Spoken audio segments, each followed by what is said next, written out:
আজ বাংলাদেশ থমকে গেছে। একটি নাম, যে নাম শুনলেই রাজনীতি নয়, ইতিহাস মনে পড়ে। সে নাম আজ থেমে গেল।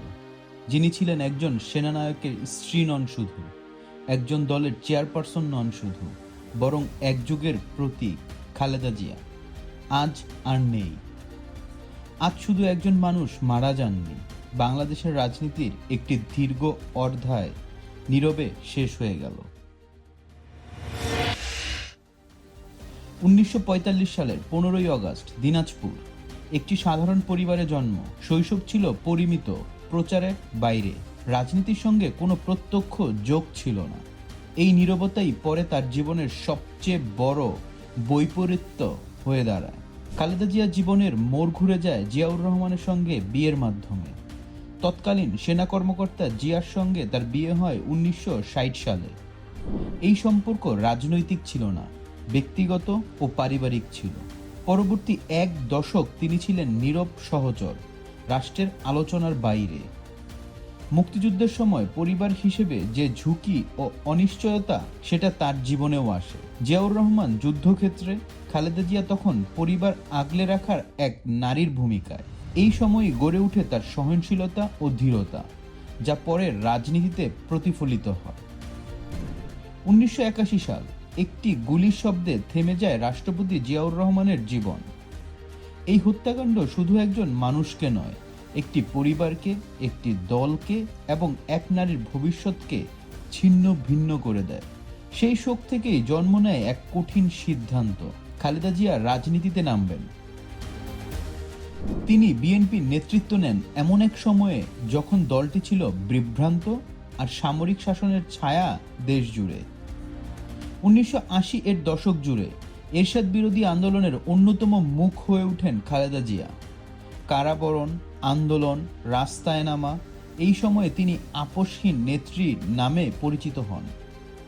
1991 সালে বাংলাদেশ প্রথমবারের মতো একজন নারী প্রধানমন্ত্রী পায়। খালেদা জিয়া তখন শুধু ক্ষমতায় আসেননি, তিনি সংসদীয় গণতন্ত্র ফিরিয়ে এনেছিলেন। 1991 থেকে 2006, এই সময়টা ছিল বাংলাদেশের সবচেয়ে তীব্র রাজনৈতিক দ্বন্দ্বের সময়। খালেদা জিয়া বনাম শেখ হাসিনা, এই দ্বন্দ্ব শুধু ব্যক্তিগত ছিল না, এটি বিভক্ত করেছিল পুরো দেশকে। 2001 সালে আবার ক্ষমতায় ফেরা, তারপর দুর্নীতির অভিযোগ, রাজনৈতিক সহিংসতা এবং ক্রমেই কঠিন হয়ে ওঠা রাজপথ।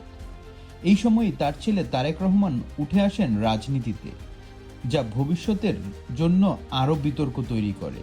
2007 জরুরি অবস্থা, রাজনীতির চাকা হঠাৎ থেমে যায়। এরপর একের পর এক মামলা, দুর্নীতি, Zia orphanage trust, Zia charitable trust. 2018 সালে তিনি কারাবন্দী হন। এক সময় যিনি দেশ শাসন করেছেন, তিনি হয়ে যান কয়েদি নম্বর। এই অধ্যায়টি তার জীবনের সবচেয়ে কঠিন সময়। কারাবন্দী অবস্থায় তার শারীরিক অবস্থার অবনতি হতে থাকে। লিভার, কিডনি, হার্ট, একাধিক জটিল রোগে ভুগতে থাকেন। কখনো হাসপাতালে, কখনো বাসায়। কিন্তু রাজনীতির মাঠে তিনি আর ফিরতে পারেননি। তারেক রহমান বিদেশে, দল পরিচালিত হচ্ছিল দূর থেকে। খালেদা জিয়া তখন ছিলেন একটি প্রতীক, শরীর ভেঙে গেলেও দলকে এক করে রাখার প্রতীক। আজ সেই লড়াই থেমে গেল। খালেদা জিয়ার মৃত্যু মানে একজন মানুষের বিদায় নয়, বরং বাংলাদেশের রাজনীতির একটি সম্পূর্ণ অধ্যায়ের সমাপ্তি। তিনি ছিলেন ভালোবাসা ও বিতর্কে ঘেরা, সমর্থন ও বিরোধিতায় বিভক্ত, কিন্তু অস্বীকার করার উপায় নেই, তিনি ছিলেন ইতিহাস।